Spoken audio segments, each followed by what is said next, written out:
We'll kickstart for today. Unfortunately, because of time constraint, I'm not able to do a recap. Okay, so I will do a recap via the quiz directly. So you will find out how much you have retained from last week's YED and XED concept. Okay, so I hope you all have revised your YED and XED. Familiar or still remember the values. Okay, later on, okay, values will be tested extensively. Clear? And I wish you all the best in the quiz. So I will pull the quiz here. Okay, quiz. Turn up the volume.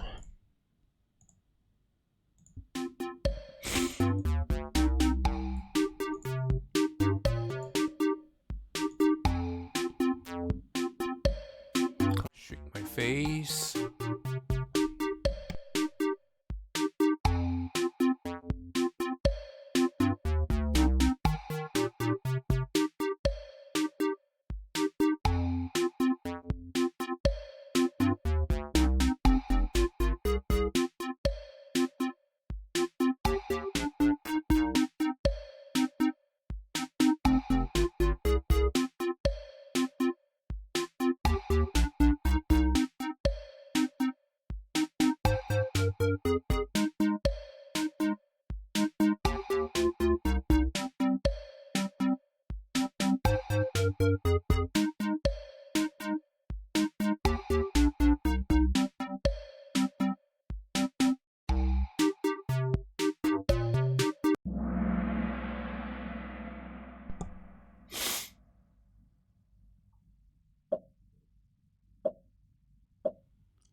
Okay, pay attention to the signs and value, important.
Close fight, everyone. Close fight.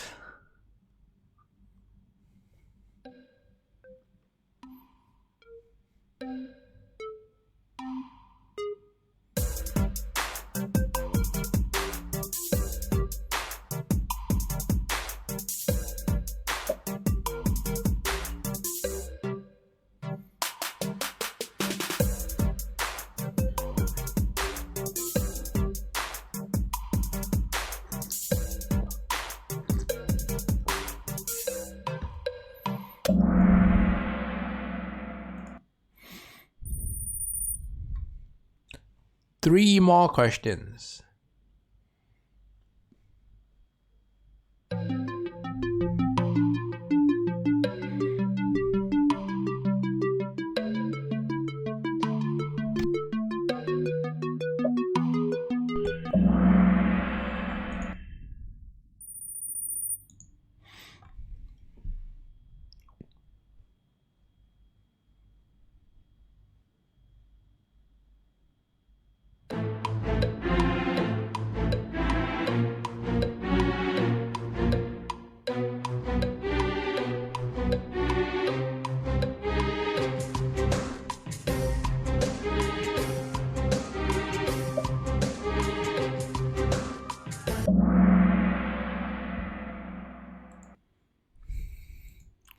Okay, last question, right? Fight it out among yourselves.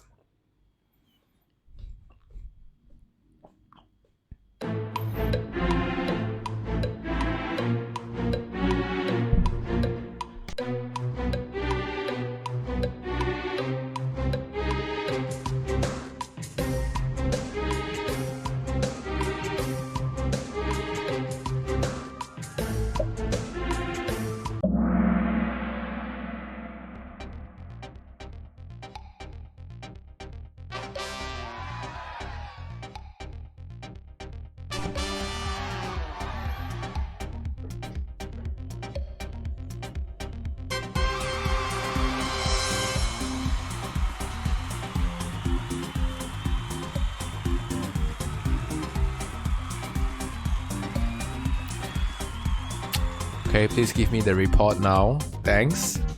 Let's view the summary together. Beautiful report.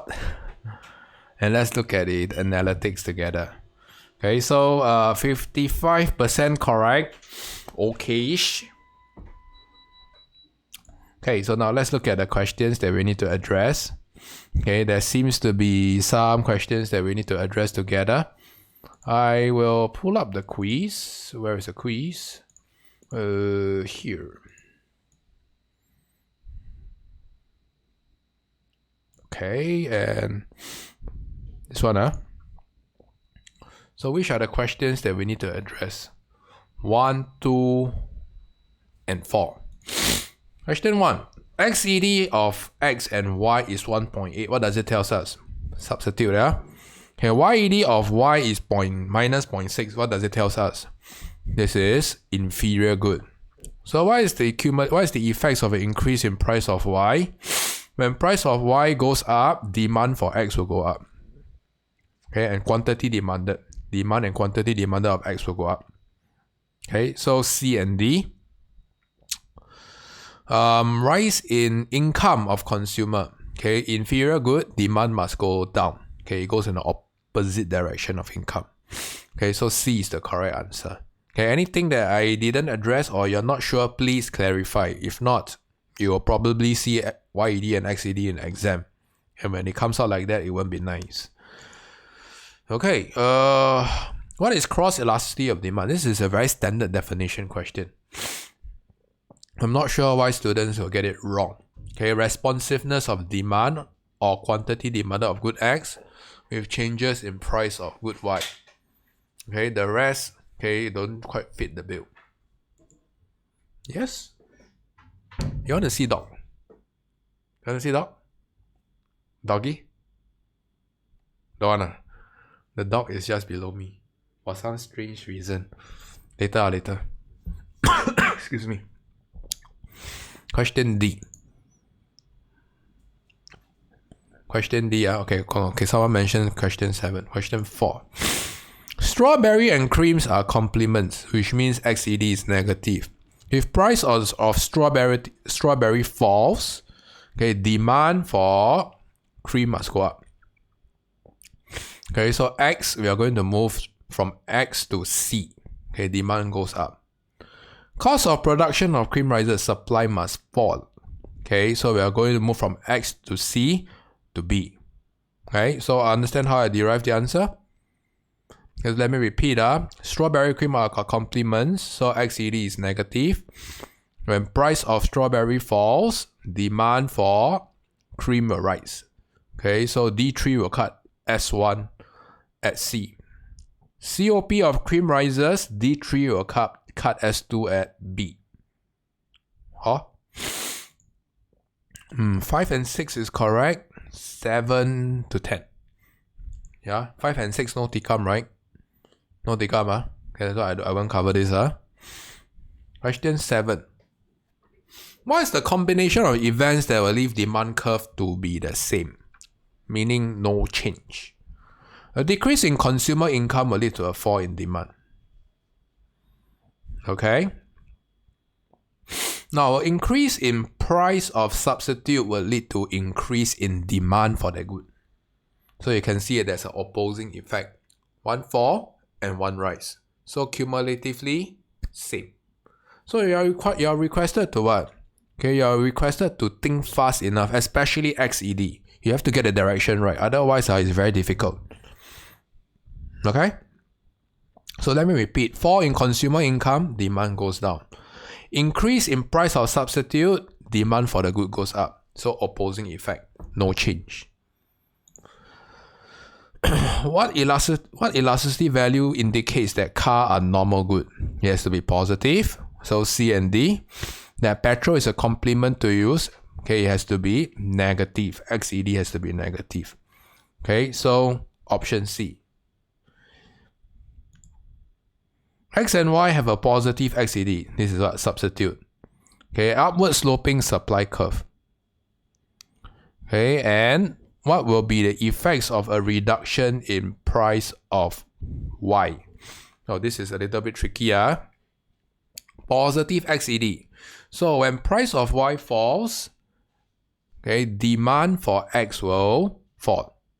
When demand for X falls, holding your supply curve the same, okay, this will lead to a surplus and a downward pressure on price of X.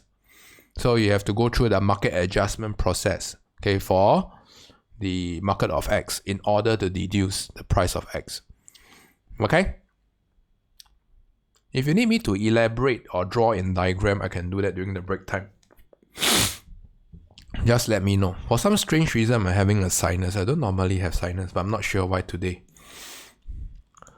Okay. X and Y are complement. What will be the effect of equilibrium price and quantity of X if supply of Y increases? Tricky, When supply of Y increases, you have to deduce what is the effects on price of Y. Okay, so remember, if there are complements, okay, changes in price of Y will affect demand for X. So let's go through step by step. Increase in supply of Y, this will lead to a surplus and a downward pressure on price of Y. Is everyone following me? Price of Y falls. When price of Y falls, X and Y are complement. It tells us that demand for X must go up because complements are negative. Okay, fall in price of Y, demand for X will go up. When demand of X goes up, holding supply the same, this will lead to a shortage and upward pressure on price. Okay, so EQM price and quantity must increase. Okay, so you have to break down into micro steps like that. Yeah? Okay, so I am going to put the quiz on hold and for the time being. Okay, if you have any questions for me, can ask me during the break time. Okay, so I will close the summary as well.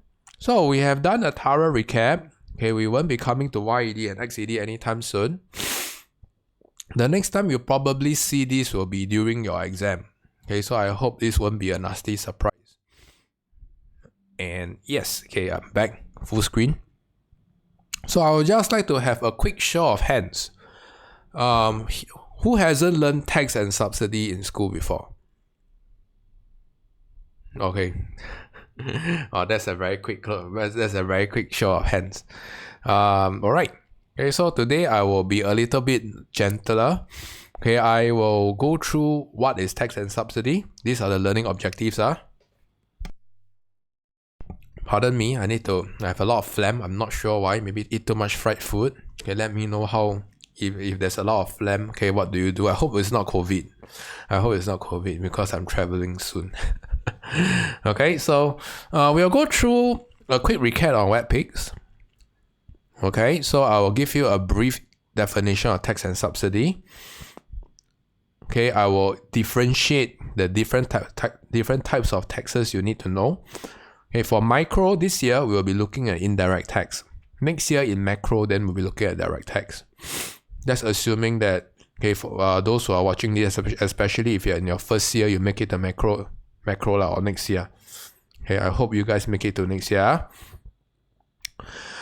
I will also differentiate what are the different types of indirect tax. Okay, so this is not very important and not much exam value. Okay, but one of your future essay questions will have something that's related to valorem tax.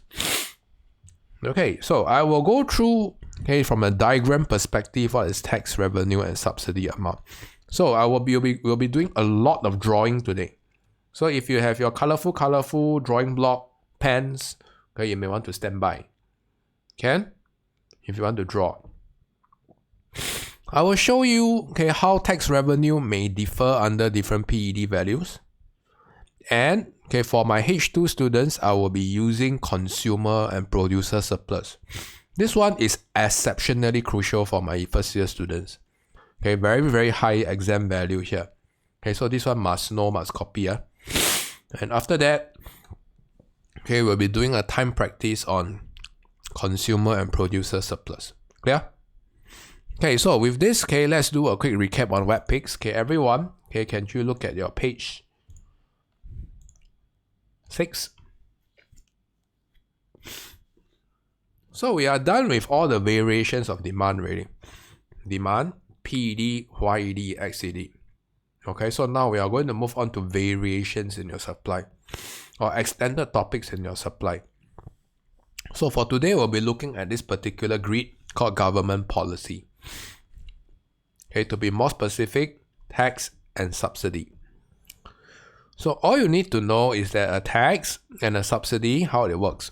A tax will raise your cost of production. A subsidy will lower your cost of production.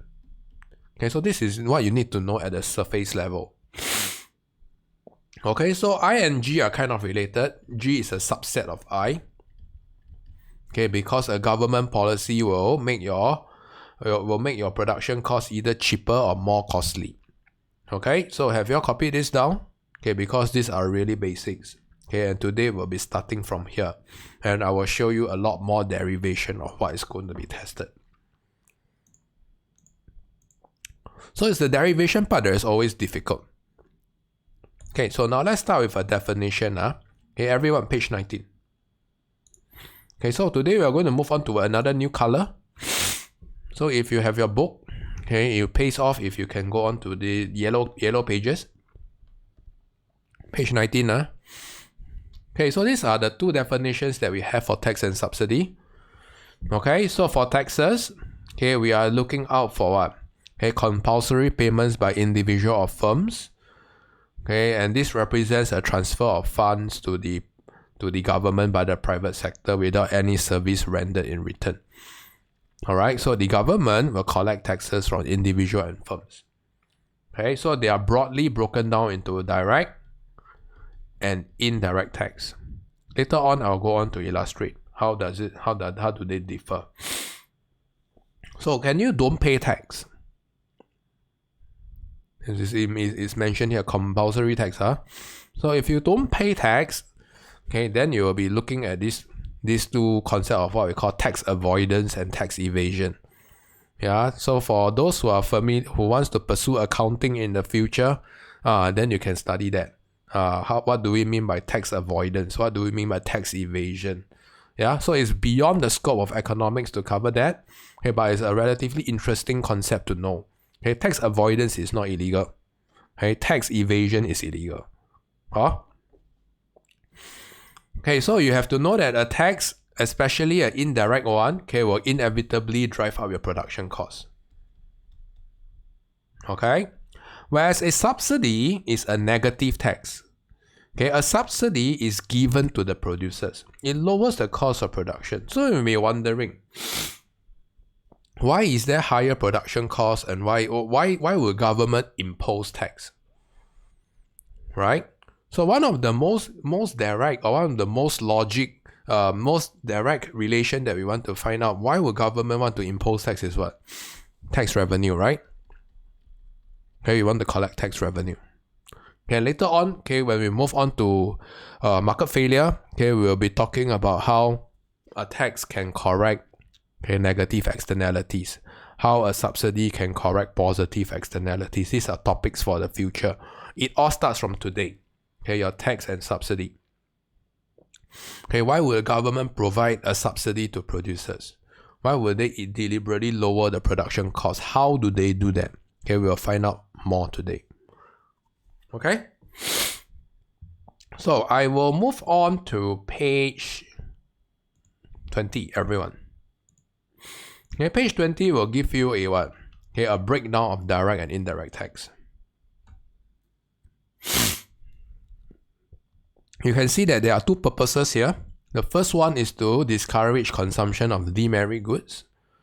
Okay, or it can discourage the production of goods that exhibits negative externalities. Production of goods. Let me complete this.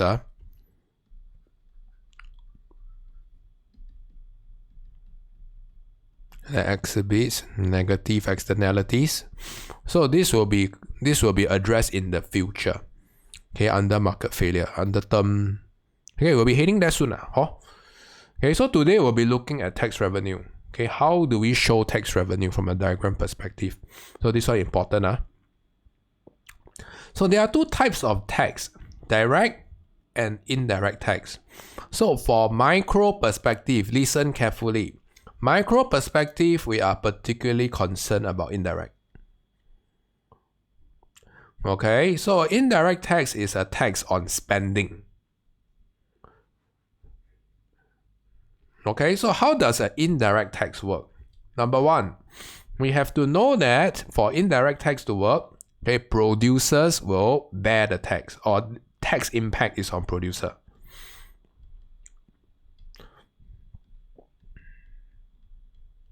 So producer will bear the higher production cost.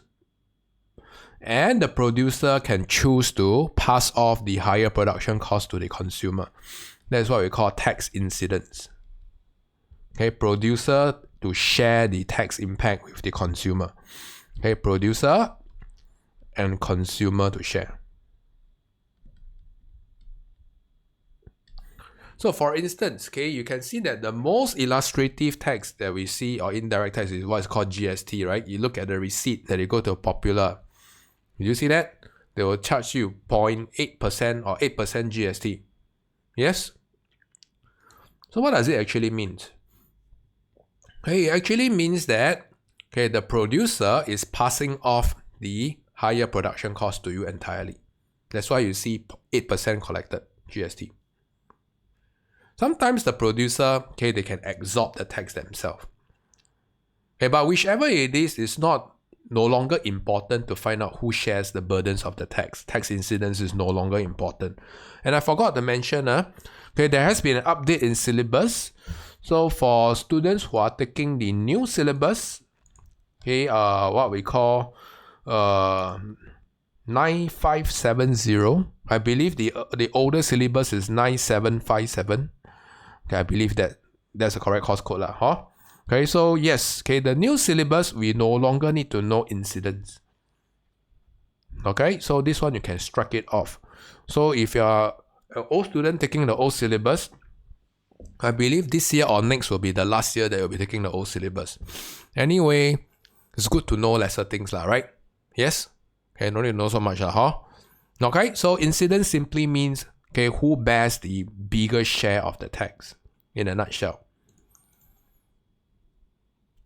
Okay, so all you need to know, is that producers are the one that is generally going to bear the higher production cost. But they have an option to pass off the higher cost to consumers. That's why it's called indirect tax. Okay, it goes to consumers indirectly through producers. Right?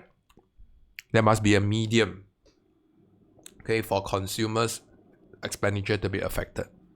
Okay, the medium is what we call producer. Okay, so things that you need to know. Okay, this primarily affects your cost of production. Okay, so if your indirect tax goes up, COP rises. Indirect tax falls, COP will go down. Is everyone following me? So this one, okay, you must know. I won't be going through much of direct tax. Next year, when you make it to second year, then I talk more about that. Okay, good luck. Now, I'm going to talk about the difference between per unit tax and ad valorem tax. Okay, what is per unit and what is ad valorem tax? Okay, so a per unit tax simply means that the tax amount is fixed. Okay, you can see that in between the supply curve, it is parallel. It means that it's going to be fixed at every level of production. You see that it's always consistent. So for most of the time, we will be using a per unit tax here. Assumed to be per unit tax, clear? So we hardly go on to percentage tax. Hardly. So a percentage tax, or what we call an ad valorem tax, okay, is specific on price. What do we mean by that? Okay, it simply means that, you can see here, that your supply curve will pivot. So it's no longer parallel. So why is it no longer parallel? Okay, so all you need to be good at is to have to understand the math behind that. Okay, so what do we mean by the math behind that? So a tax on $1, let's say if it is 8%, GST is a good example of an ad valorem tax. GST is 8%. Right? So a tax on $1 will give you what? 1.08, right? But you realize that when your supply curve, okay, your supply curve is upward sloping. The higher your quantity of goods, right? Okay, the higher price, okay, that you will incur. So you can actually see that when your prices goes up to $100, okay, the percentage will be more significant, right? Okay, so you can see that in terms of absolute amount, it's going to be higher. And that's why, okay, it's going to be pivoting. It's no longer per unit. Per unit tells you that it's going to be fixed at, let's say, $2. This is not fixed. Okay, the lower the ticket price, okay, the what? Okay, the lesser tax, okay, in absolute terms. The higher the ticket price, the more you incur as tax. Okay, so this will come out as one of your future essay questions. Okay, so pay attention to that. But we don't need it today. Okay, we will be focusing on per unit tax for now. Everyone clear so far? Okay, so now we will begin drawing. Okay, so now, okay, everyone, okay, please join me in drawing. If you have your pen and paper. Okay, so things that are no longer relevant is page 21. Okay, so page 21, tax incidents, you can put skip down here. Okay, it's no longer relevant. Okay, it has been removed from syllabus. So I'm going to build from scratch again. So now let's draw the demand and the supply curve here.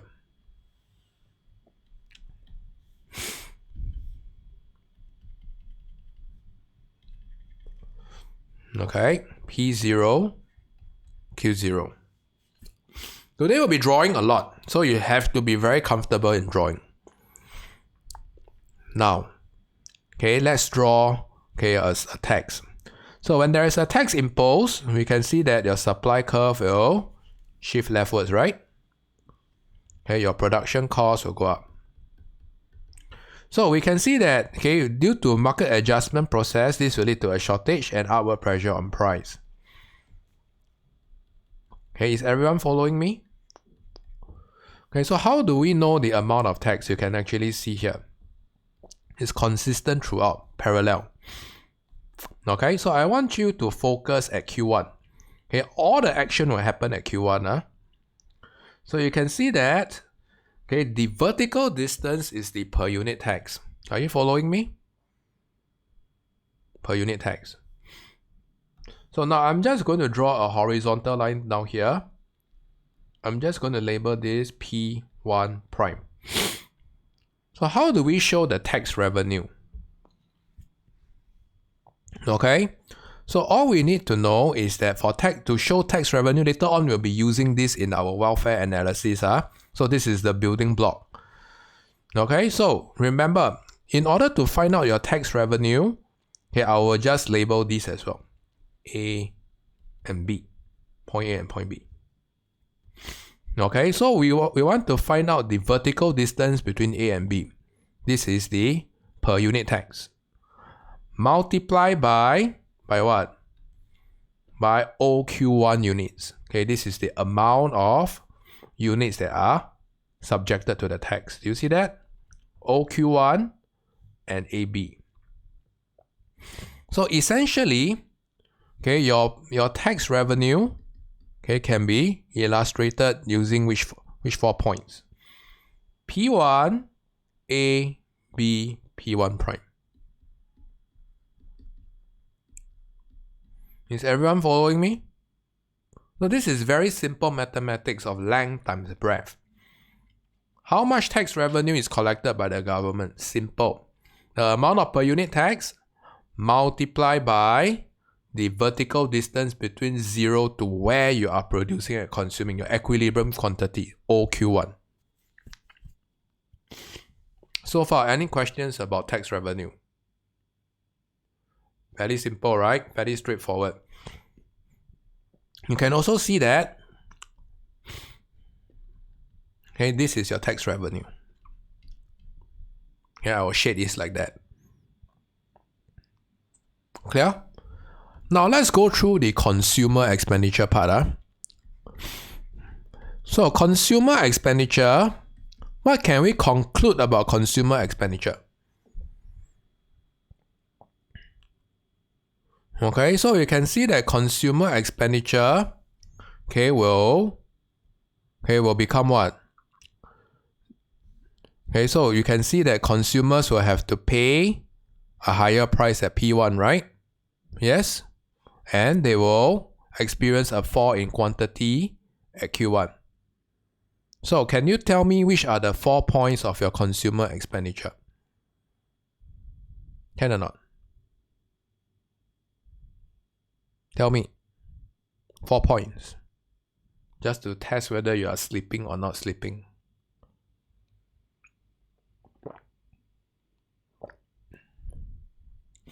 So consumer expenditure tells you your consumer spending. It is the price that the consumer pay multiplied by the quantity that they consume. So where are the 4 points? Come, type out. Okay, so your consumer expenditure will be O, P1, A, Q1. So far so good? Now, what about producer revenue?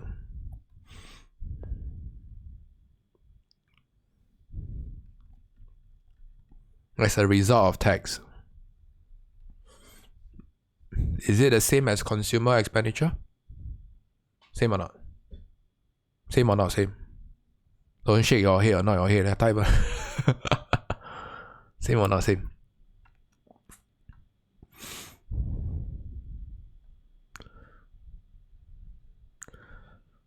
Okay, so this is your consumer expenditure. I'm going to box it in green. What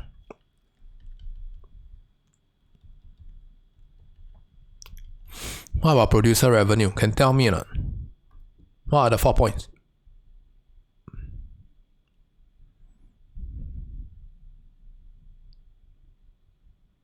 Not sure. Give up? If you want to give up, raise your hand. Okay, good, Alex.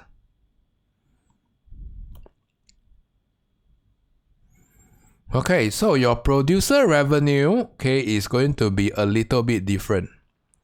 Okay, so tax revenue and producer revenue are two different things. Tax revenue is collected by the government. So the government will impose a per unit tax. Okay, and this goes to the government coffers. Okay, it goes to the pocket of the government. So the amount of tax revenue collected will be P1, AB, P1 prime. Okay, this specific rectangle that's shaded in red. Now, okay, you can see that consumer is paying more.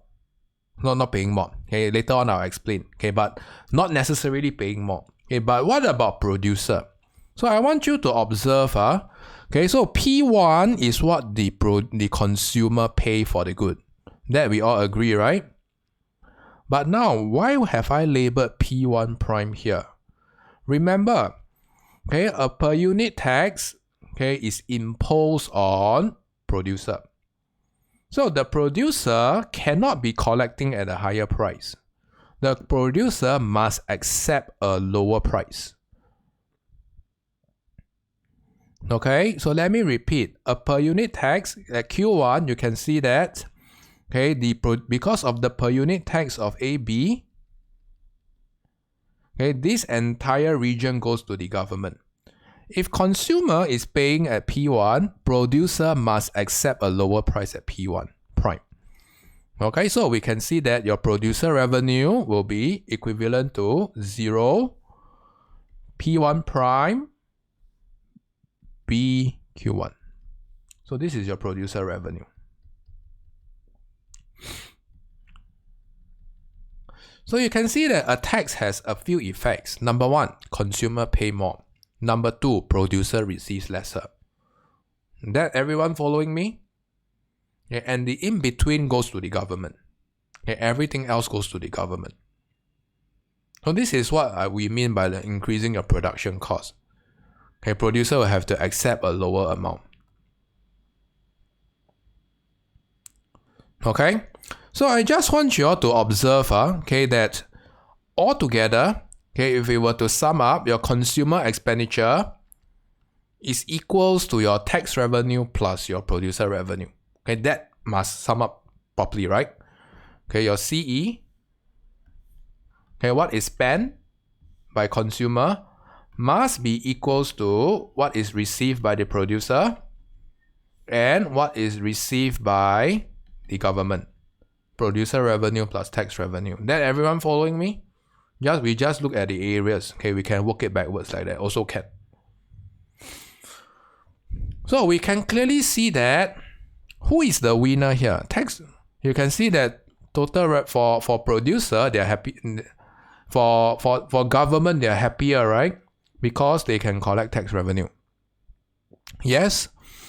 For producer, are they necessarily happier with tax? No, because you can see that your producer revenue has fallen. From where? Okay, I will just label these. Initially is OP0 CQ0. Do you see that? OP0 CQ0. This is the original equilibrium point. OP0 CQ0. So you can see that the producer experienced a fall in price and quantity. Okay, so producer is going to experience a lesser revenue.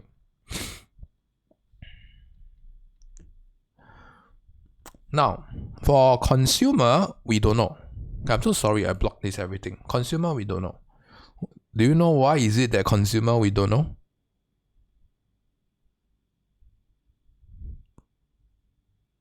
Okay, so if you still remember, it all depends on price elasticity. Right? Whether consumer pay more or pay less depends on price elasticity. Okay, if demand is price elastic, then how? Okay, an increase in price will lead to a more than proportional fall in quantity. Okay, so consumer spending will go down. They are happy. Okay, if demand is price inelastic, then consumer spending will increase. So it depends.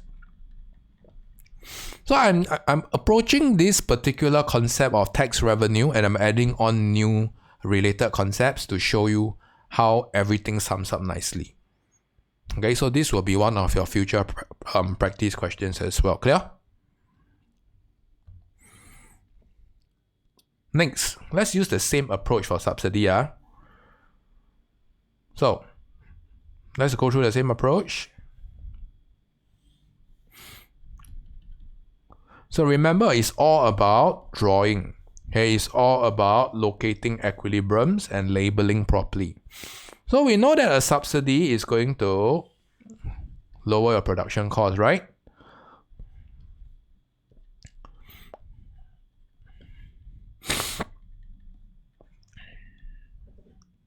So far so good.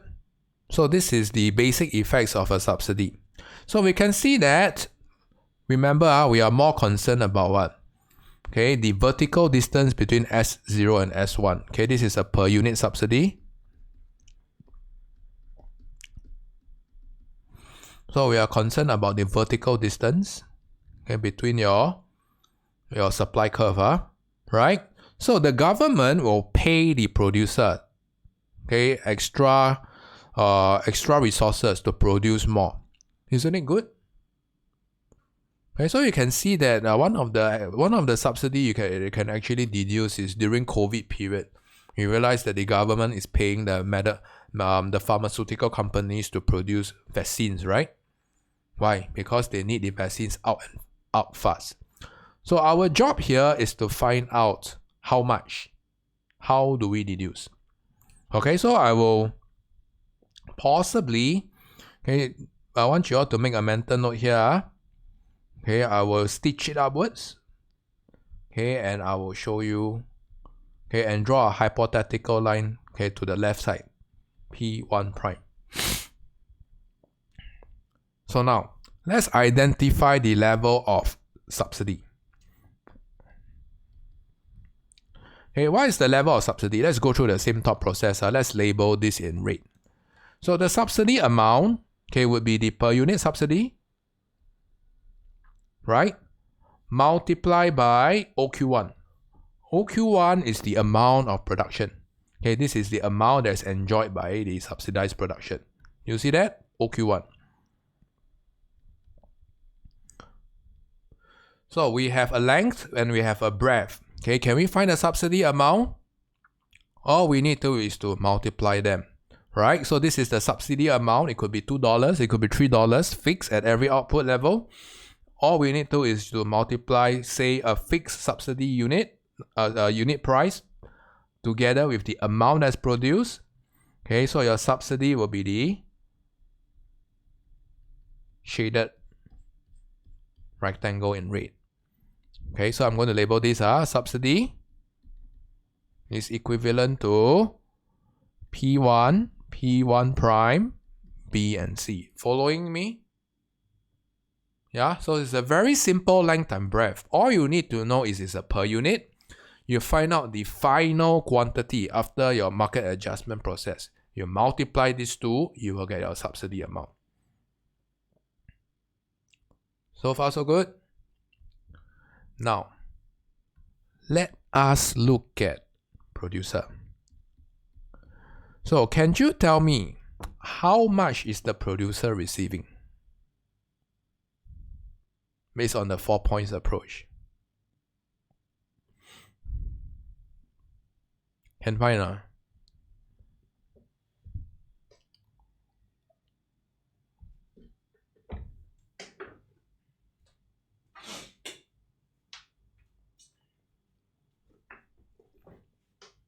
Remember, okay, the producer or the government is paying the producer to produce extra units of goods. So ideally, should they receive higher or lower price? If government is paying producers extra to pay, or rather, let me rephrase it. The government is paying the producers extra to produce. So you can see that the producers in this case is going to receive higher. They are going to receive more funding, more grants from the government. So they have to receive a higher price. Right? So unlike a tax, when there's a tax, okay, the producers will experience a will have to collect a lower price. For subsidy, the producer can collect a higher price. Okay, so it will be 0, P1, B, Q1. P1 prime, B, Q1. Okay, so the rectangle in blue will tell us that this is your producer revenue. Okay, so you can see that producer will be substantially better off. Later on, we'll see that. Producer revenue. Okay, now, what about consumer expenditure? What can we tell about consumer expenditure? Okay, let's use green. We can see that as a result of a subsidy, okay, the producer will receive a higher price, okay, and they will pass off the cost savings to consumer sometimes. Right? So consumer, as a result of the subsidy, must pay a lower price for the good. Okay, at P1. Okay, so you can see that consumer spending will become what? 0, P1, C, Q1. Everyone following me? 0, P1, C, Q1. So you can see that consumer expenditure, okay, as a result of lower price that they pay, OP1 multiplied by the amount that they consume, OQ1, okay, you multiply these two, okay, you will have your consumer expenditure. Now, can we tell who is better off or who is worse off? Let's do a quick comparison, right? So first of all, let's see whether they sum up properly again. So you can see that in this case, your producer revenue is the biggest, right? It is equivalent to the subsidized amount plus consumer expenditure.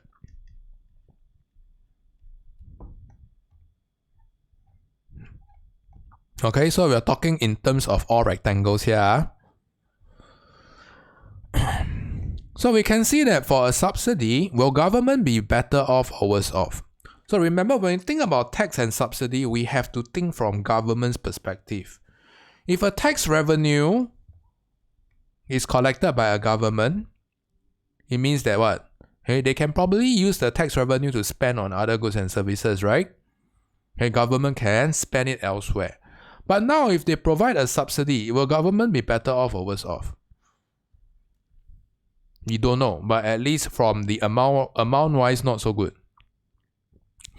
We also know that the producer, okay, initially is producing at OP0, AQ0. Initially, OP0, AQ0. Now we can see that producer will experience an increase in your total revenue. You see that? Okay, so producer will definitely be so much more happier.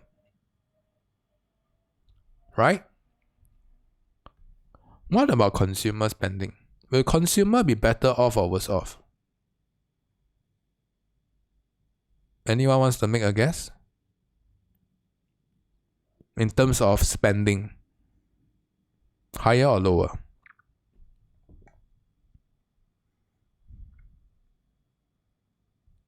Hey, wow, if you understood how I derived this, do you think this is any different?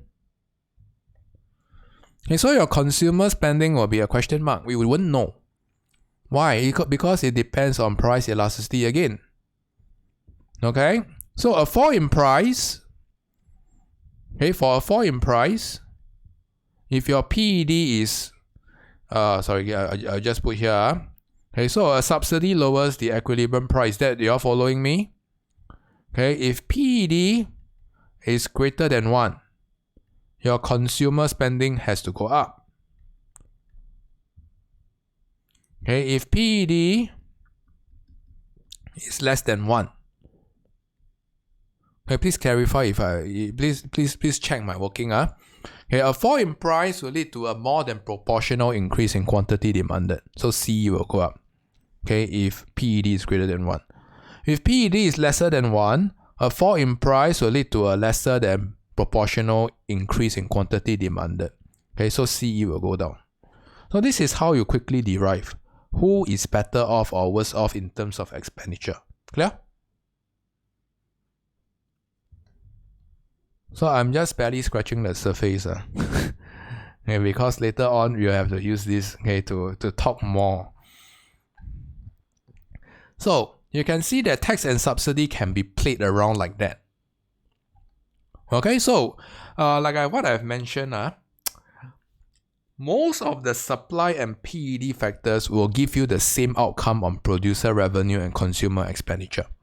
Most, with the exception of tax and subsidy. Tax and subsidy will distort, okay, the amount that is going to, especially for consumer. It will distort the amount. And producer, of course. Okay, and it depends on PED. So in the earlier examples that we have gone through, PR and CE are normally the same. Okay, but with tax and subsidy, you have to make a mental note. They are no longer the same. It can differ.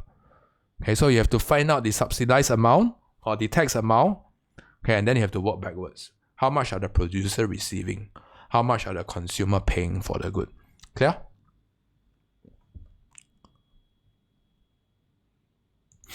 Okay, so now, okay, this one, please draw with me.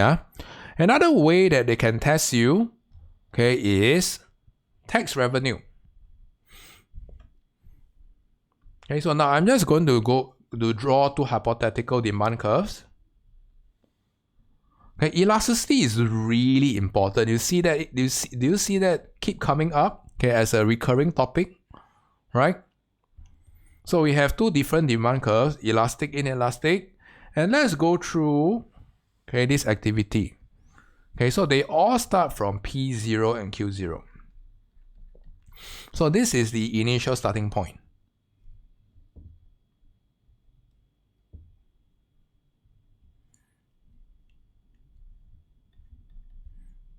Okay, maybe I will use a red color. Demand, elastic demand curve. I'll use red, damn.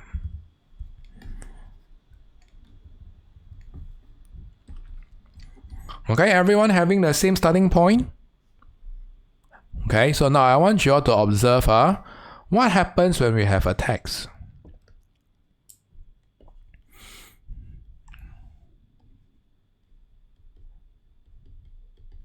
Okay, so you can see that a tax will increase your production cost, right? Yes? Now I want you all to observe, okay, what is the equilibrium price and quantity under the two respective demand curve. Okay, I'll call this PE, QE, right? I will call this PIE, yes, PIE, QIE. So I want you all to observe the effects, okay, particularly under E and IE. So we can actually see that when there's a tax, okay, that's imposed on your elastic demand curve, you'll experience a more than proportional fall in quantity and a less than proportional rise in price. Is everyone following me? So you can actually quickly deduce that this will be your tax revenue. I'm going to shade this in red. So this is fairly straightforward, yeah? Okay, the amount per unit tax multiplied by the amount that's produced from OQE. Okay, so the shaded area in red will be your tax revenue. Yes? This one must know, this one. So tax and subsidy is all about drawing. If you can draw, you can win half the battle. If you don't draw, okay, you probably tell the examiner you know nothing. Now, what can we conclude about the equilibrium price and quantity under the inelastic demand curve? So we can see that when the demand is sufficiently price inelastic, price will increase more than proportion. Quantity will increase less than proportion, yes? Okay, and now let's shade out let's shade out the tax revenue. So we can see that the area shaded in black will be what? Okay, the area that's shaded in black will be your tax revenue. So which one is more substantial? The black or the red? Okay, so you can actually see that the black tax revenue will exceed the red tax revenue, right? So what is the bottom line down here? Okay, it simply tells us that tax revenue depends on price elasticity, right? Okay, to be more specific, the more price inelastic in demand the good is, the higher tax revenue you can collect. Black clearly exceeds the red. Why? Okay, because the increase in price will be met with a lesser than proportional fall in quantity. So the same principles apply for PED, for tax revenue. You can see that clearly. Okay? So this explains why government likes to impose a tax on goods that are deemed to be price demand inelastic. Why? Okay, because tax revenue, a substantial tax revenue can be collected. But is that the sole consideration? Not necessary. Okay, we will be talking about market failure in the later half of the year. So far, everyone, okay, have you all gotten what you need to know here? Okay, in terms of the different sizes of tax revenue under different PED. Yes? Okay, so if it's inelastic, tax revenue will be higher. If it's elastic, tax revenue will be lower. Okay. So I will be moving on to the hardest part. Would you all want a break before the hardest part? Break? No break? Good to go? Can just go. Don't care already. Okay. Consumer and producer surplus. This is the hardest and conceptually most difficult. Okay, I will go through with you all step by step. What is consumer and what is producer surplus? Okay, so first off, consumer and producer surplus is always shown using demand and supply. Okay, so when you want to show CS and PS, I'll call it CS and PS, make sure your curves will touch the y-axis. Must touch the y-axis, otherwise you can't show.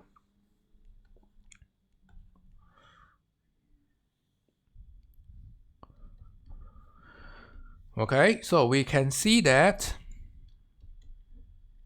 this is your price and this is your quantity.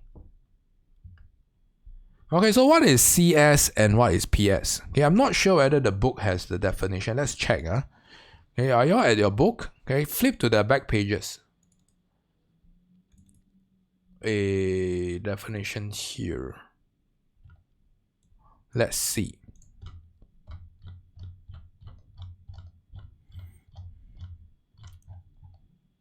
Producer surplus. Producer surplus. Okay, we can see that in page 153 and page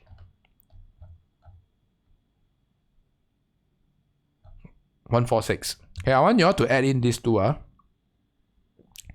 Consumer surplus is the difference between the maximum price that consumers are willing to pay. Okay, so add in this keyword maximum and the price they actually paid.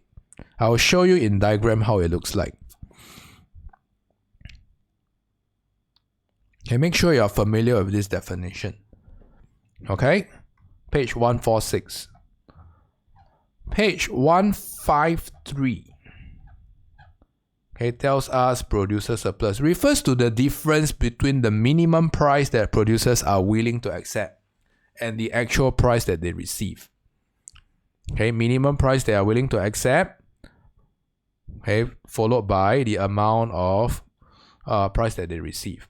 Okay, so with this definition, okay, I want to move on okay, to how do we show consumer and producer surplus here. So first off, we have to understand that P0 and Q0 is the market equilibrium price and quantity. Yes? Everyone following me? So this is what the consumer actually pays and this is what the producer actually receives at P0. So far so good?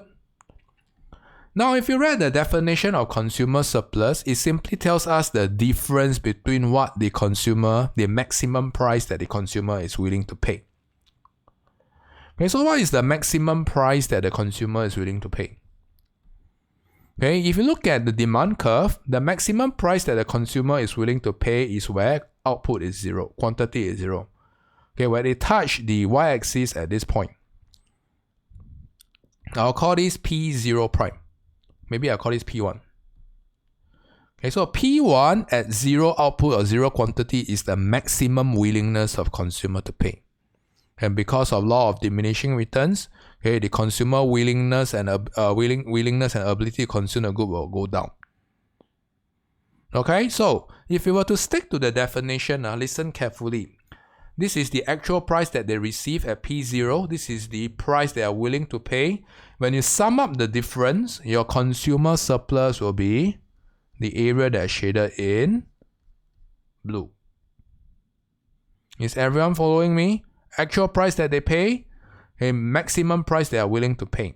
Okay, and if we were to find the difference, okay, this is the exact level of consumer surplus that's enjoyed by the consumer.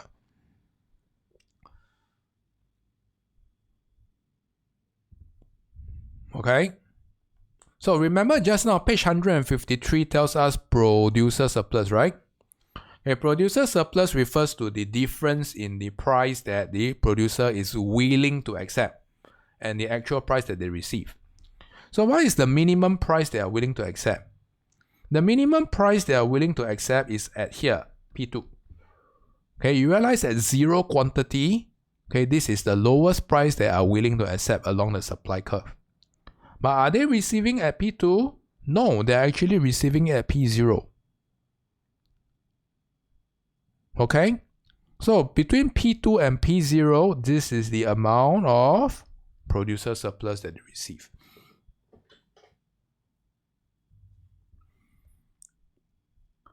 So far so good? Now I am going to show you the distortionary effects of a tax on consumer and producer surplus. So I would like you all, okay, to draw another diagram, and I would like you all to label this. Okay, label this. I'll give you all some time to draw. Okay, so let's start off with demand and supply. And we want to find out the effects on consumer and producer surplus. There is net of tax. There is after tax. So remember, a tax will increase your production cost, right? Supply curve will shift to the left. Okay, let's call this S1 plus tax. Leftward shift. And we have a higher equilibrium price and a lower equilibrium quantity. Is everyone following me? So once you are done drawing this, please sound out to me.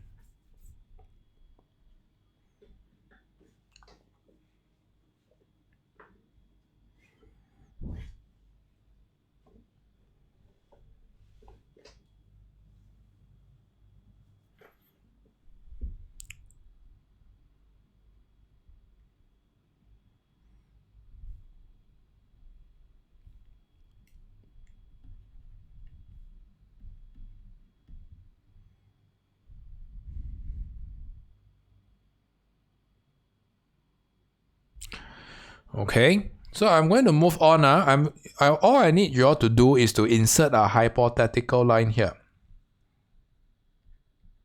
Okay, remember P2 is what the producer receives. P1 is what the consumer pays. Okay, this is really important. Just now we have mentioned this before. P2 is what the consumer, P1 is what the consumer pay at a higher price. P2 is what the producer receives, net of tax. Okay, the government will collect, the in-between two rectangles. So now I'm just going to label this. Okay, so follow me closely. Okay, we have a small rectangle A, a small triangle A, rectangle B, and small triangle C.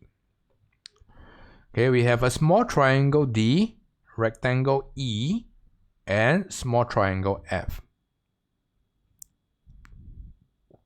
So now, I want you all to tell me how much is the consumer surplus before any changes happen. Type out the alphabets. Before any taxes happen. Good, Alex. Okay, so the consumer surplus will be ABC. Okay, so please insert that. Now, what about producer surplus? How much is the producer surplus? Can you type it out?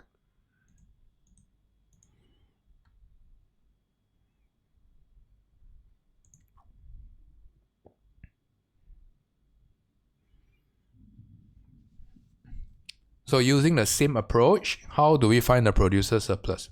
Minimum price that the producer is willing to accept, actual price that they receive, okay, the area underneath must be what?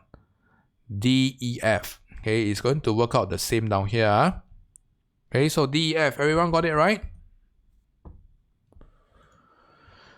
Okay, so you can see that for government revenue, there is no government revenue involved. Okay, so government, okay, is not going to collect any tax for now. We can put it 0 here. So what is the overall society surplus? The overall society surplus will be the summation of your consumer surplus and your producer surplus. Okay, and your government revenue. Later on, we will see that. Okay, so we can see that your society surplus will be A, B, C, D, E, F. Okay, that everyone following me? Now, I want you all to observe what happens when there is a tax. Okay, I will tell you all to start from somewhere at the government revenue. Okay, so when there's a tax imposed, government will receive higher tax revenue, right? Now, can you all tell me which area represents the government revenue? Can or not?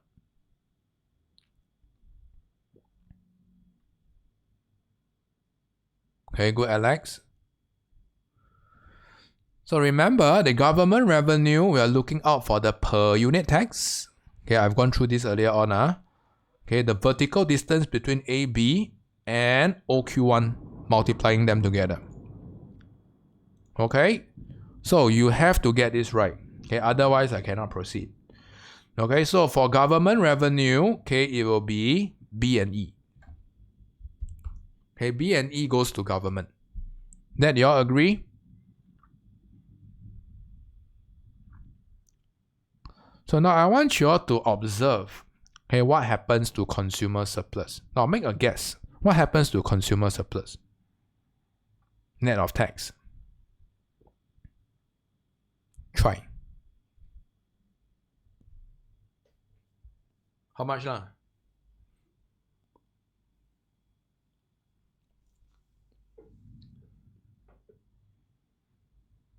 Somebody say reduce, but by how much?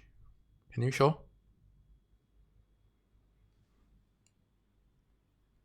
So what's the alphabet that represents the consumer surplus there is after tax? So we have to know that consumer pays a higher price. Right? Consumer pays a higher price at P1 and consumer consumes at a lower quantity Q1. So if you were to use the same analogy on how consumer surplus is derived earlier on, maximum price that consumer is willing to pay, actual price that they pay at P1, okay, and we were to find the entire difference, okay, after tax, consumer surplus must be A.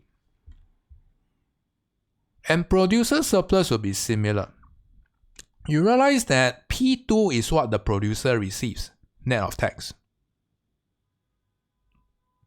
Okay, so as compared to initial, where we are receiving at P0, now they are receiving at P2. Right? So if you were to find the area on your producer surplus, okay, P2 is the price that they actually receive, producers will be left off with a very small rectangle D. You see that?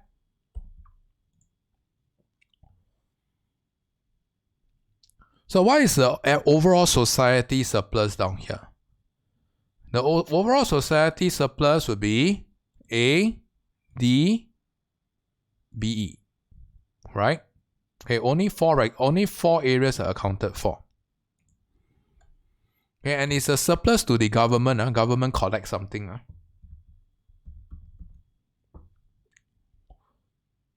So far, so good. Everyone knows how I derive all this. A, B, D, E. This is the overall surplus. Two rectangles go to the government.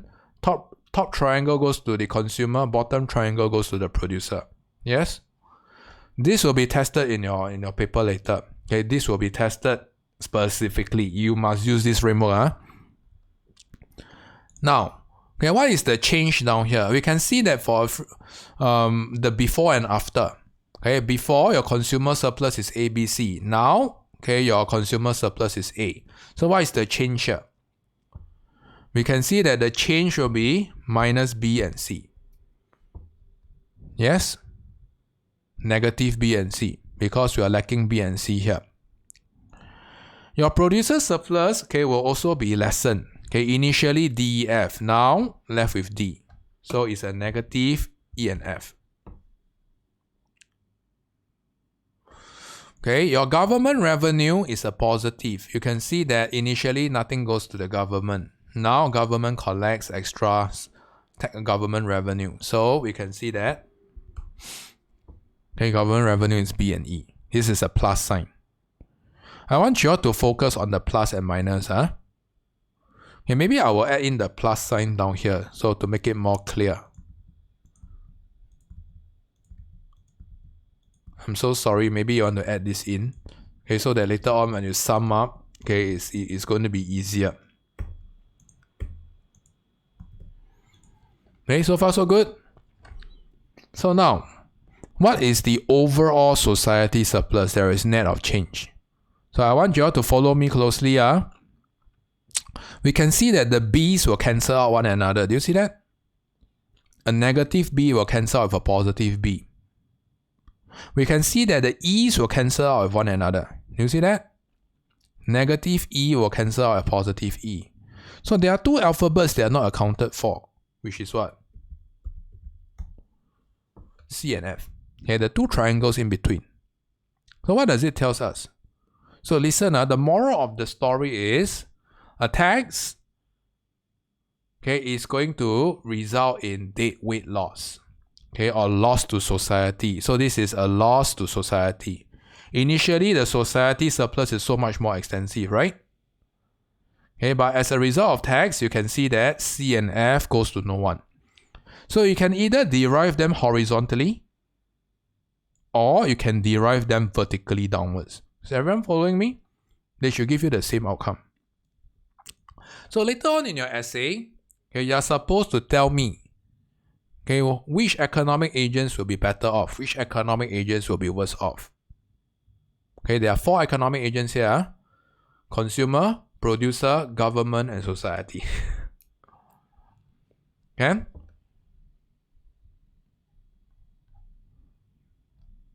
Okay, next. Do you all need a break? Break? No need, Okay, I like this class. Very gung-ho. Okay, so this one is a little bit more cheap. Okay, but if you understood what I have been drawing for the past 10 minutes, you should be able to get this subsidy. Okay, so now let's draw.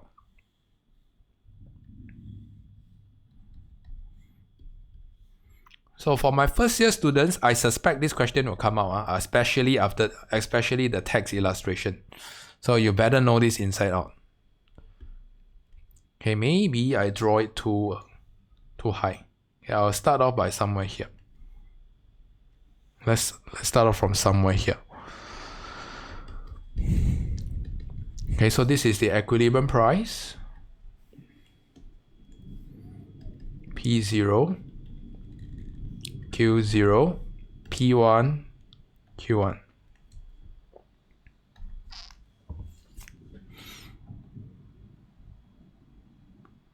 Hey, is everyone following me?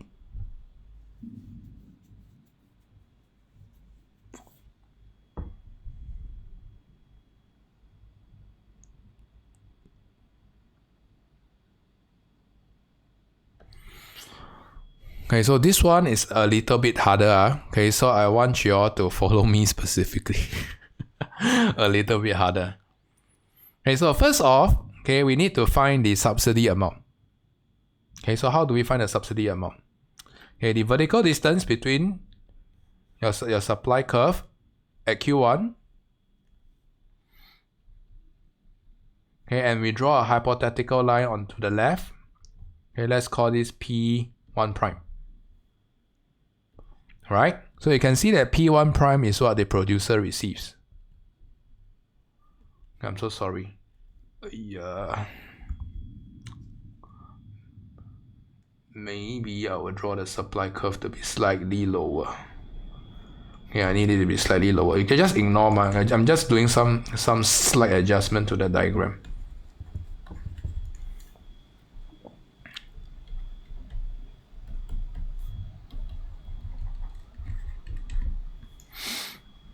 Okay, I'm just doing some slight adjustment, Okay, so yes. We can see that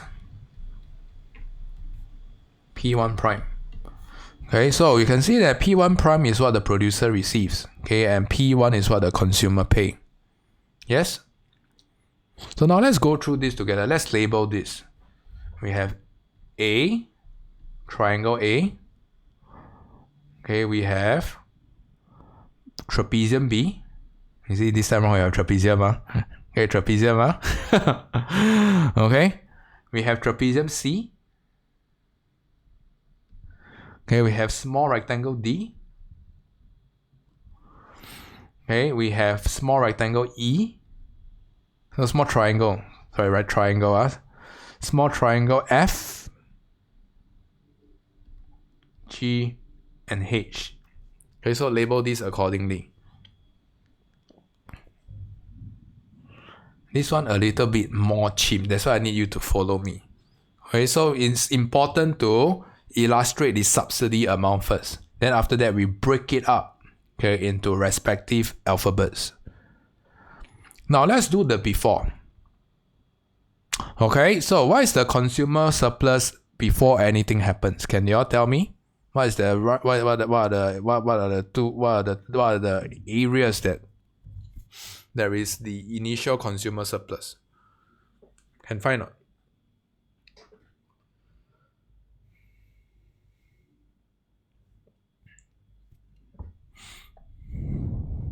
Okay, good, Alex. Okay, Alex, you can proceed on with producer surplus. What about YB? Consumer surplus, can tell or not?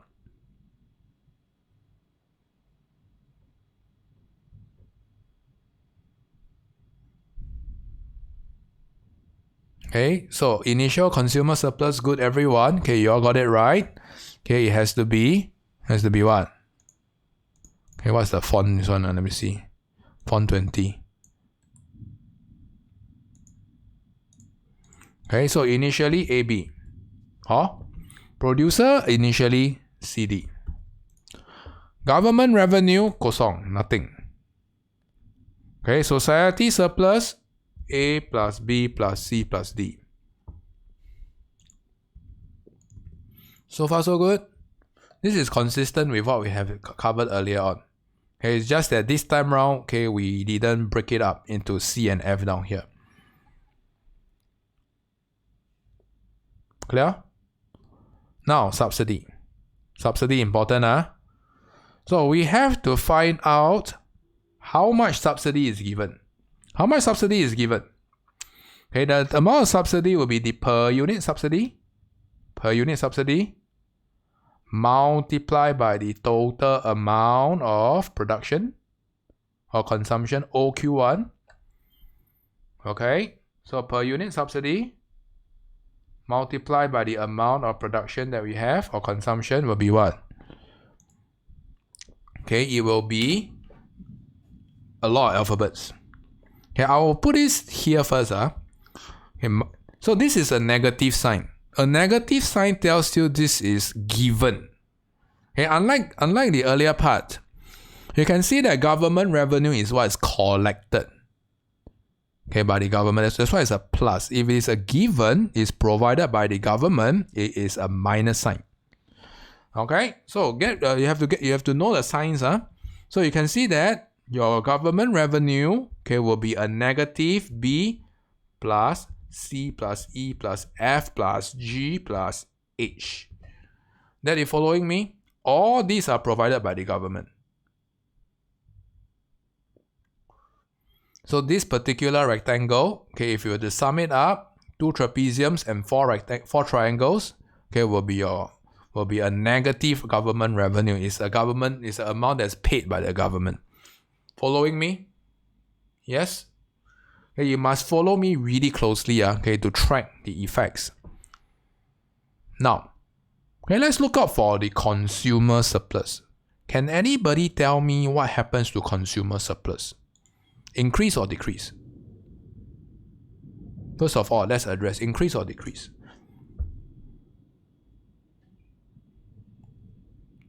So how do we know whether increase or decrease? Remember, we want to find out, okay, what is the actual price that consumer pay. Initially, the actual price that the consumer pay is P0. Now, the consumer, as a result of a subsidy, okay, pays a lower price at P1. Okay, so the entire consumer surplus, okay, is going to increase from AB to ABCFG. Okay, so you may want to key this in. So CFG will be the additional consumer surplus because of a lower price that they pay and the higher quantity that they consume. So far so good. And producer surplus will also undergo a change. Remember, producer, they receive C&D initially. But now, okay, with a subsidy, they are going to receive a higher price at P1 prime. P1 prime is what they receive. And they are going to produce up to Q1. Okay? So your producer subsidy, your producer surplus will be what? CDB. Okay, so we can see that there's an additional trapezium and E that's added to the collection of producer surplus. Why? Because producer receives a higher price as compared to the minimum price they're willing to produce. Okay, so nothing has changed. The only thing that has changed is you want to find out how much price is consumer actually paying, how much price are producer actually receiving. You work backwards, you can get the producer and consumer and producer surplus.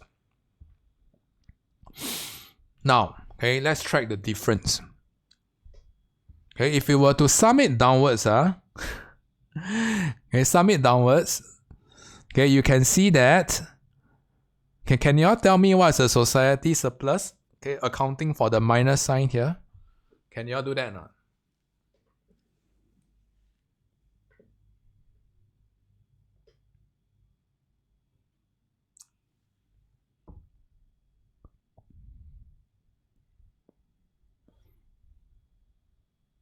Okay, so you can see that A did not appear in any part of the equation, right? A must be here. Yes? So there are two B's, okay, but it is going to be counteract by a negative B here. Now let's go through that. There are two C's, counteract by a negative C here. Now let's count D. Right? So where can we find D? Okay, we can find D once down here. Only once. It will appear only once. Now let's find E.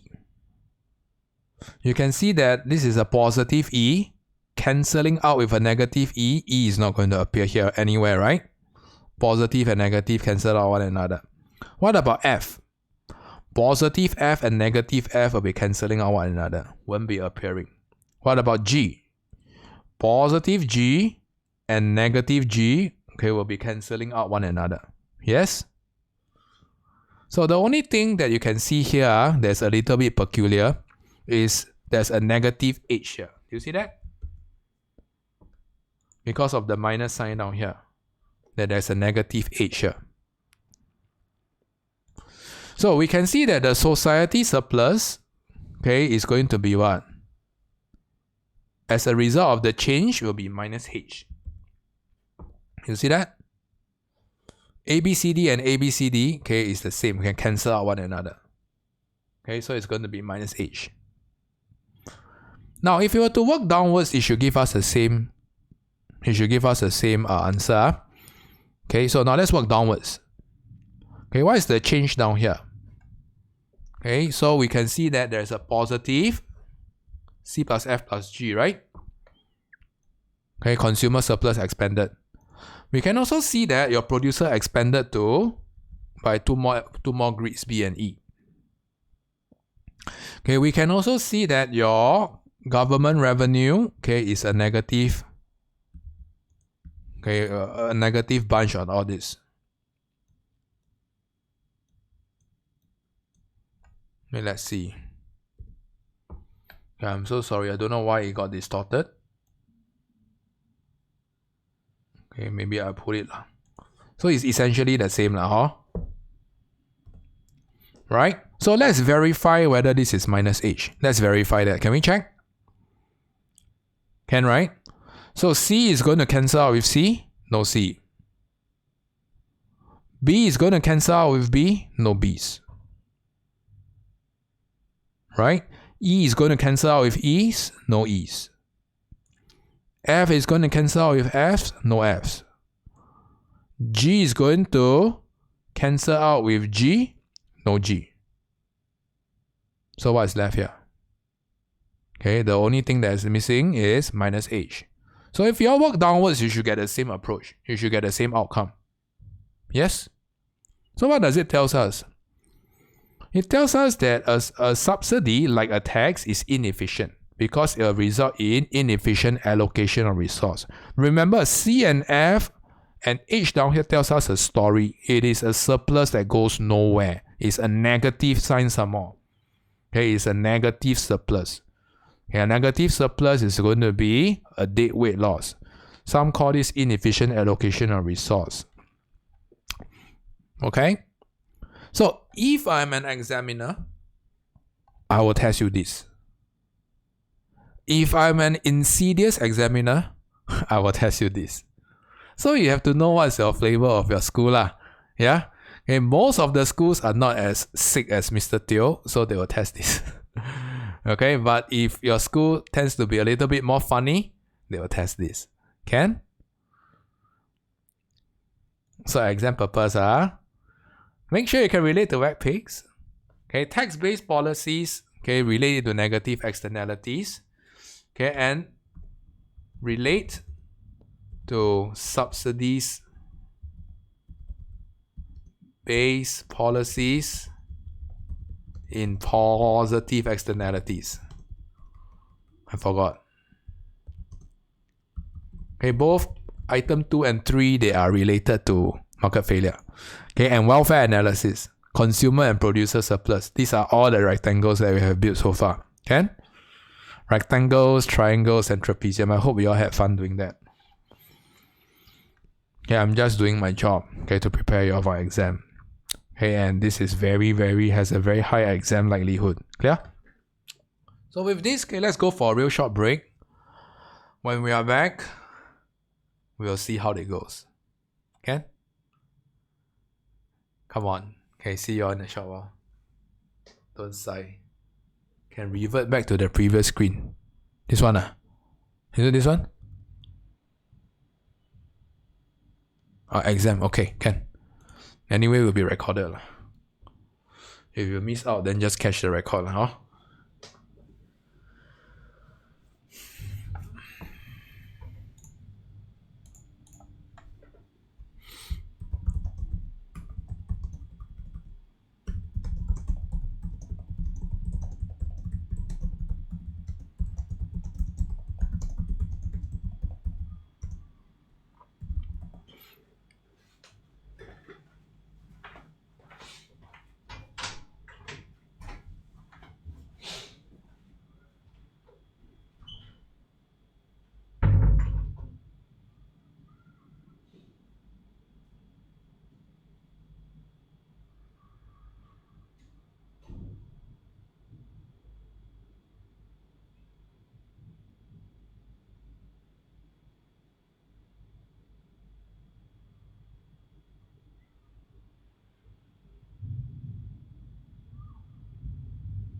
Alright, peeps, when you're back, please turn on your camera.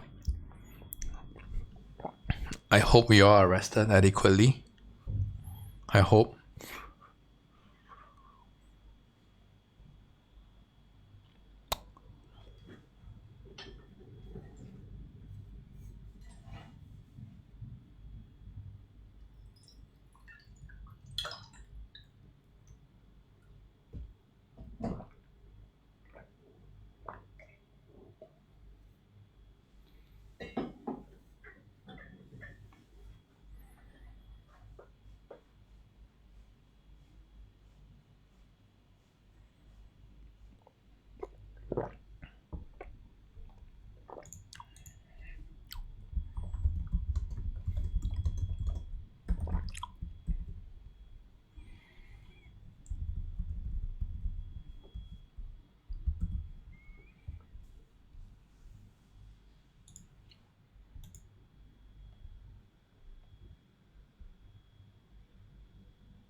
Oh, is it very fast? I'm so sorry. There's too many things to cover. Don't worry, I will be still around to give your support.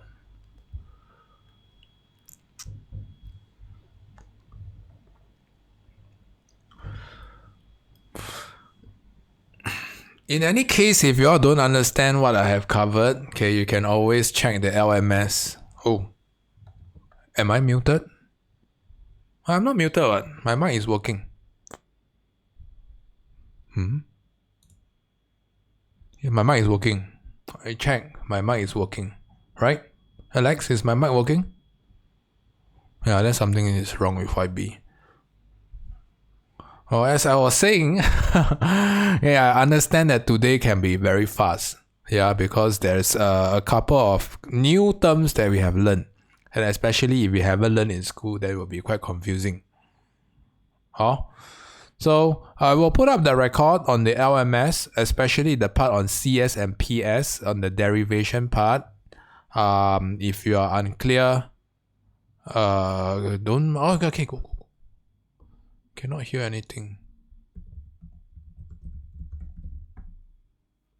Wait, someone has to go and come back because audio not working. Oh, Alex, how's the pace today? Good recap? Yeah, except our school didn't do the subsidy. So Didn't do the subsidy, yeah? yeah. Okay, today you learned something bonus or something extra.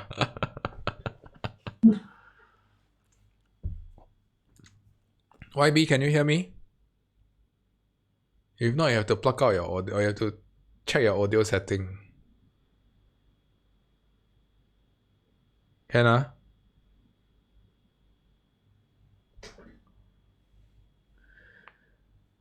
yeah. YB, can you hear me? Can you hear?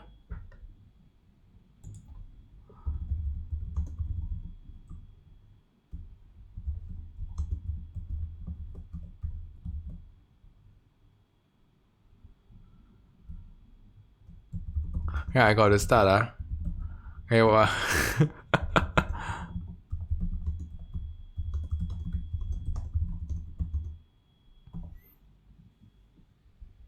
Okay. Check your audio setting. Let me know if you can hear me. Okay, so Alex can hear me, yes. So I'm going to give you all an outline to execute this. Okay, whether you can do the outline or cannot do the outline is up to you and God. Okay, but I will give you a thorough one. Okay, I make sure that everyone can do.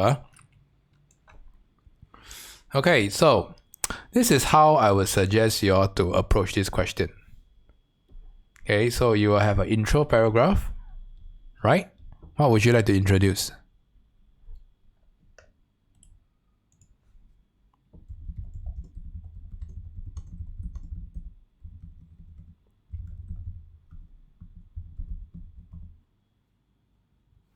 Okay, so we don't need PED here. Don't need PED. PED, you only use that, okay, with consumer expenditure or producer revenue. CS and PS no need PED. Not usually lah, huh? Okay, this is what I would suggest. You want to introduce what is CS and what is PS. Right? Maybe a little brief context on what is tobacco. And you want to illustrate the economic agents involved. Who are the economic agents involved? Remember, it's the 4 parties, right? Okay, we have consumer, we have producer, we have government, and we have what? Okay, we have society. Hey, YB, can you hear me already? See, this is what I suspect. Every time, okay, you pluck out something will work. First world problem, right?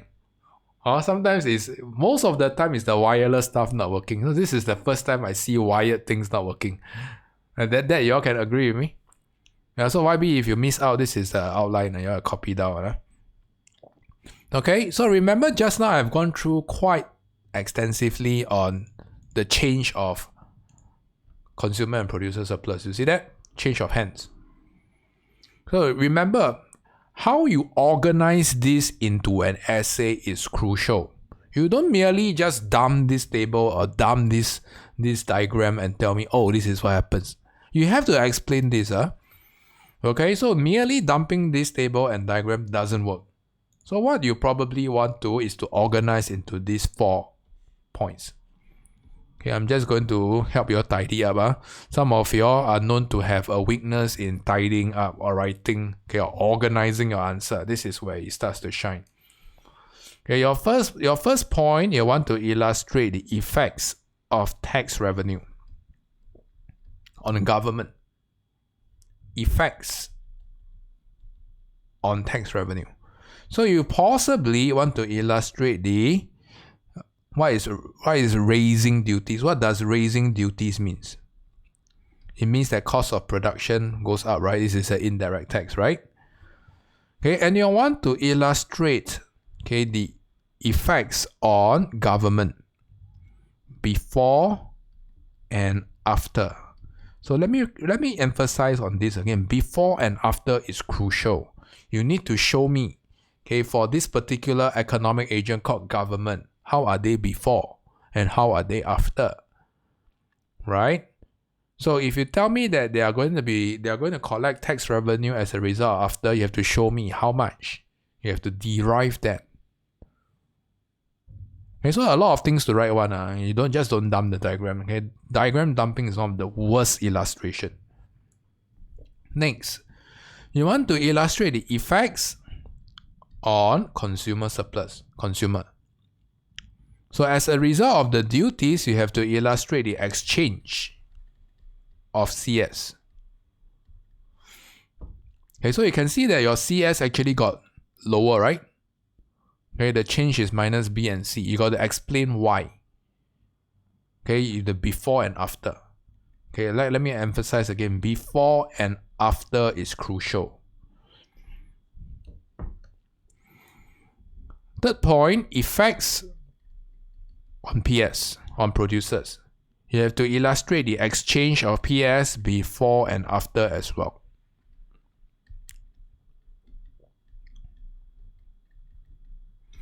Okay, so let me give you an illustration of what do I mean by exchange of PS before and after. Okay, so you can see that initially the producer is going to have a producer surplus of DEF, right? Okay, why? Okay, you can see that this is the minimum price they are willing to accept. This is the price they receive at P0. So the difference of the actual price that they receive minus the minimum price they're willing to accept, DEF. Now, because of a tax, you can see that the actual price that they receive is P2 at Q1. Okay, so when they are receiving lower prices and producing lesser, then you have to explain what happens to your producer surplus minus of E and F. How does it happen? Okay, lower price, lower quantity produced. Clear? Okay, so I've given you the narration already. Okay, I'm just short of giving you the answer. Okay, answer is already on the LMS, but I wouldn't suggest you all to use it now. Use it sparingly. Don't use it like a drug. Okay, use it to enhance your performance only after. You use it before, okay, you're killing yourself. Okay. Effects on society. Right? So you can see that the effects on society can be, I'm so sorry my head is blocking. Okay, I may want to move my head a little bit more. So you want to illustrate that the initial society surplus is A, B, C, D, E, F. Final is A, B, D, E. So there is a loss in society surplus or society welfare of C and F.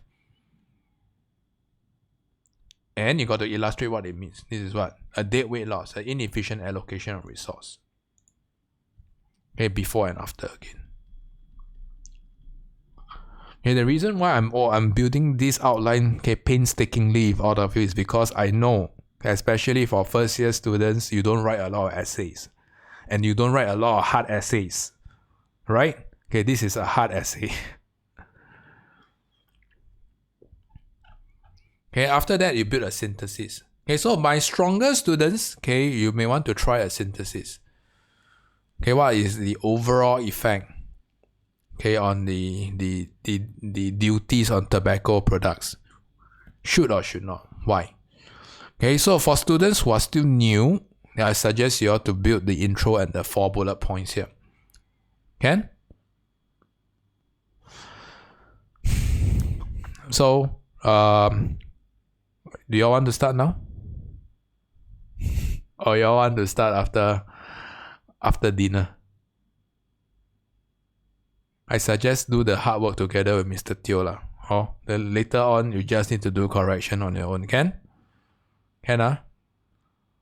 Okay, so with this, okay, I will give you 30 minutes, okay, to do. Okay, so my time now is 6:17. We'll stop at 6:47. Okay, I won't be showing the timer. Okay, I will be closing. I'll be muting myself and turning off the video because I need to shoot the video clip. Okay, on the answer. Okay, so you're on your own. Okay, 30 minutes. You can start now. Good luck.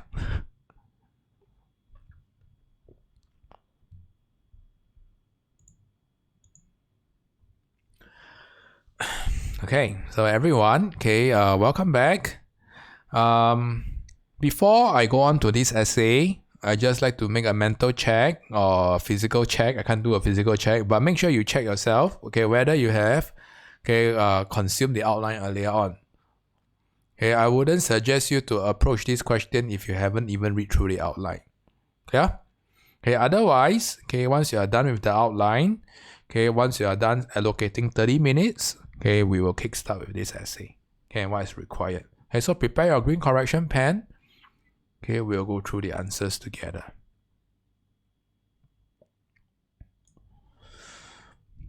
Okay, so I've given you all a very thorough outline. So right now, I just want to go through, okay, what are the things that you need. Okay, so you may want to define what is tobacco duties. Otherwise, you can relate this to your first point under tax revenue also cap. Alright, so tobacco duties is going to be an indirect tax. It's going to raise your supply curve to the left. Okay, otherwise you can also put this in your next paragraph under tax. Sure. So you want to talk about these 4 perspectives: consumer, producer, government, and society. And you also want to define what is CS and what is PS. Okay, so I think the difference in the amount, that the maximum amount. Yeah, I'm so sorry, max. Okay, and the minimum amount, max and min. Okay, please add this inside. Otherwise, it's also okay. Okay, so first point. Okay, tax revenue. You can see that the government will experience an increase in tax revenue. Okay, so this is a regurgitation of what I have mentioned earlier on in the intro. Otherwise, okay, you can if you have listed this already earlier on, then you can skip that. So I'm looking out for price adjustment process here. Okay, so essentially this is price adjustment process. Okay, of a leftward shift of your supply curve and how an upward pressure on price to PT and higher quantity is received at QT. So far so good. So like I said, don't dump this on me. Make sure you make an effort to explain. Okay, you can use this simplified table, or you can use the table that we have constructed earlier on also can. Okay, they are explaining about the same thing. Okay, so once you are done with the price adjustment process of a fall in supply and an upward pressure on price, then you want to illustrate as a result of the per unit tax, how much is the producer receiving? PT prime. How much is the consumer paying? PT. Okay, PT prime and PT at QT. So you have to identify what is the tax revenue that's collected. The tax revenue that's collected would be what? The difference between what the producer receives and what the consumer pay multiplied by OQT. Okay, so this will be represented by B and E. Okay, so I'm looking out for this before and after. Before is nothing. After it will be B and E. Alright? Next, consumer surplus. You can see that consumer surplus will be visibly lower. Okay, so the challenge is how to explain that. So here is the before. Okay, before the imposition of duties, the market equilibrium is at P0, Q0. You can see that PA is the maximum amount that consumers are willing to pay. P0 is the one that they actually paid. So you can derive the consumer surplus using ABC like this. The maximum amount that the consumer is willing to pay, the actual amount that they pay is at P0, ABC. Now, you can see that consumer surplus is going to be worse off. Why? Okay, so consumers are going to be worse off because they are going to pay a higher price. Instead of P0, they're going to pay at PT. And they are going to consume at a lower quantity at QT instead of Q. Okay, so we can extract this as a result, of your tobacco duties.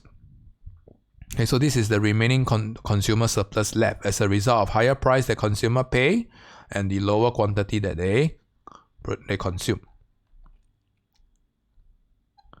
Producer surplus, you can use the same approach, right? So you can illustrate that PB is the minimum price they are willing to accept, but in the free market they are going to receive P0 and Q0.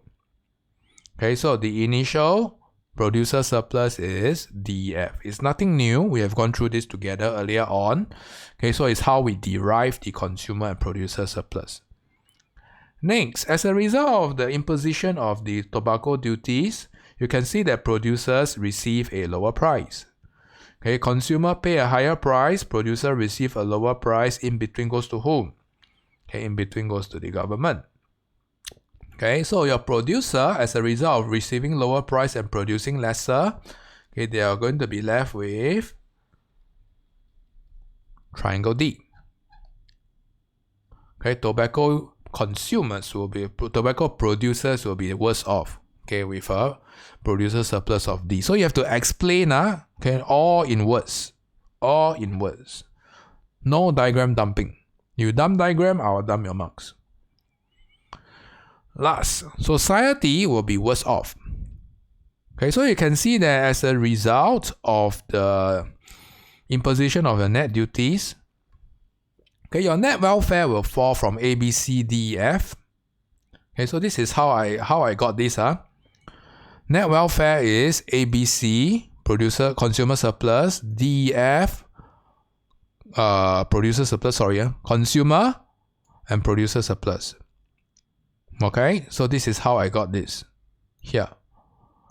A, B, C, and D, F. Now, as a result of tobacco duties, we can derive it from left to right. Consumer surplus A, producer surplus B, Okay, government revenue D and E. Then we can actually see that there will be a loss in welfare of C and F. Okay, a negative sign also can. Otherwise, okay, you can also do downwards, also possible. Okay, you can derive it downwards. You can derive it rightwards or derive it downwards. I leave it to you if you understand what you're writing. Okay, so this is a welfare loss that is lost to the society, or you can possibly include the concept of inefficient allocation of resource.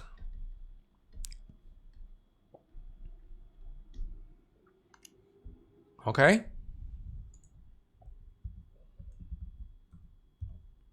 Give me a second. Let me reply a message first.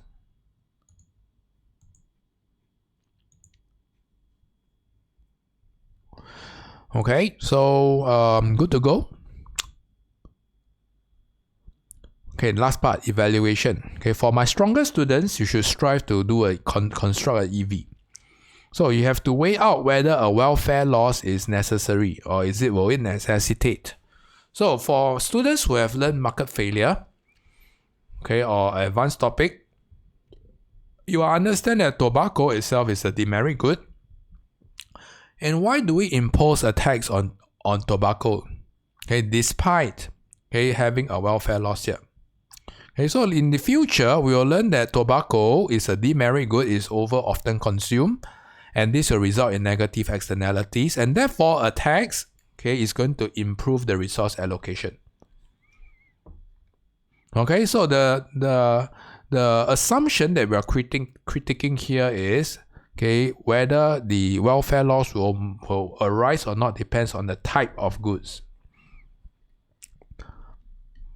Alright, so I understand that this is an advanced topic to some of the first year students. It doesn't matter if you don't know how to use it now, you'll use it eventually. Okay, so you see that although on surface it will result in inefficient allocation of resource, but when we learn market failure, we will see that tax is going to improve the resource allocation by curbing the consumption of tobacco.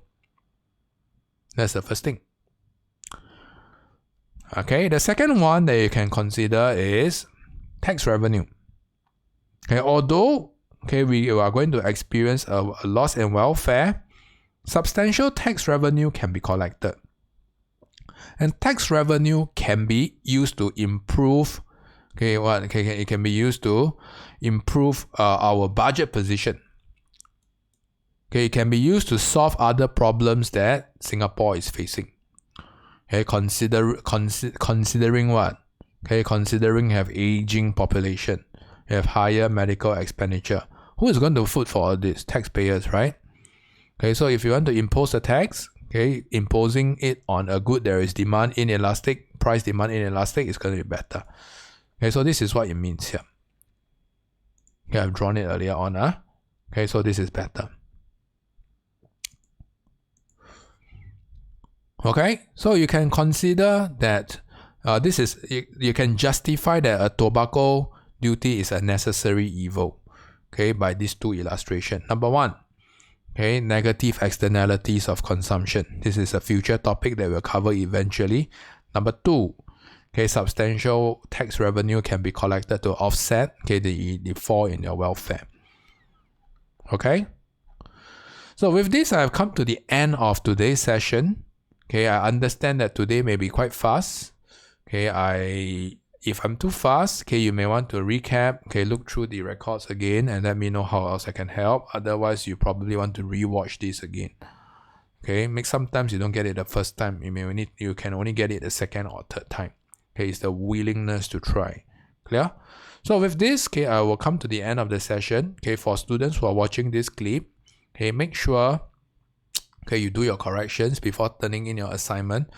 And any questions for me, you can drop me a WhatsApp. For students who don't have direct access to me, you can use the comment segment and ask me a question. I'll try my best to address from there. Otherwise, I'll see you all same time, same channel next week. Thanks. Bye-bye.